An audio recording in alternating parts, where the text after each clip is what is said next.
Raisa madam নন্দিনীর কাছে বলবে, তোমার এবং অপূর্ব প্রেমে মাঝখানে তানি যদি বাধা হয়ে দাঁড়ায় তাহলে তানিকে অফিস থেকে বাইর করে দিতে বাধ্য হব।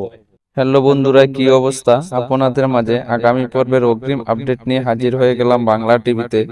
আপনাদের পছন্দের নাটক ভালোবাসার আলো আঁধার। আজকের পর্ব 167তম। তাই এই পর্বটা কেউ মিস করবেন না। আর চ্যানেলটা সাবস্ক্রাইব এবং লাইক শেয়ার করে দিবেন, তাহলে দেখতে থাকুন সম্পূর্ণ ভিডিও। গত পর্বে দেখতে পেয়েছেন শাহিনের মা আরজুকে অনেক ধরনের উদাহরণ দিয়ে আরজুকে বুঝাবে। বলবে শাহিন তো অন্য মেয়ের কাছে চলে গিয়েছিল, এখন তো আবার চলে এসেছে। তোমার উচিত শাহিনকে কিভাবে আগলিয়ে ধরে রাখবে। তুমি তা না করে এর উল্টোটা করছো।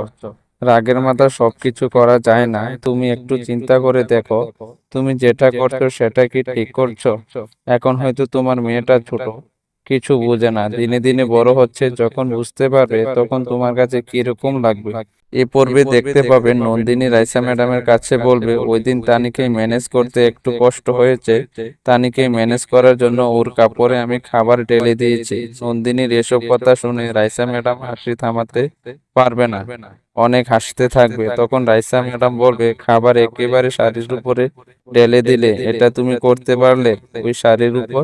আর অন্যদিকে দেখতে পাবেন তানি মনে মনে ভাবতে থাকবে, আসলে কি নন্দিনী অপূর্ব ভাইকে ভালোবেসে ফেলেছে? এটা কি করে সম্ভব? নন্দিনীকে আমি অনেকটা বিশ্বাস করেছিলাম, এখন দেখছি নন্দিনী আমার প্রিয় মানুষটার উপর হাত দিয়েছে।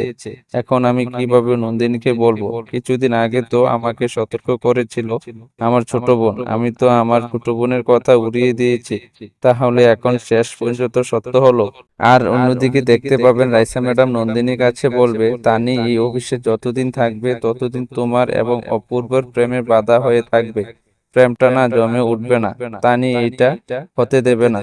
তখন নন্দিনী বলবে, মানে কি আপনি তানিকে অফিস থেকে বাহির করে দেবেন? তখন রাইসা ম্যাডাম বলবে, প্রয়োজন হলে আমি সেটা করতে রাজি আছি। তখন নন্দিনী রাইসা ম্যাডামের কাছে রিকোয়েস্ট করবে, ম্যাডাম আপনার কাছে একটা অনুরোধ, আপনি তানিকে বাহির করবেন না। আমার এবং অপূর্বর মাঝখানে তানি বাধা হয়ে দাঁড়াবে না, আমি আপনাকে কথা দিলাম।